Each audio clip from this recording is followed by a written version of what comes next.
સુરતમાં આવેલ મોટા વરાછા ખાતે ગોપીનાથ સોસાયટીમાં છેલ્લા 15 વર્ષથી ગણપતિજીનો ઉત્સવ જોરશોરથી ઉજવવામાં આવે છે।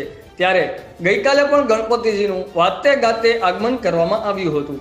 સોસાયટીના તમામ રહીશો દ્વારા ડીજે અને બેન્ડ વાજા સાથે ગણપતિજીનું આગમન કરી ધન્યતા અનુભવી હતી। રિપોર્ટર પ્રફુલભાઈ લોઢિયા, આઝાદ મીડિયા લાઈવ, સુરત।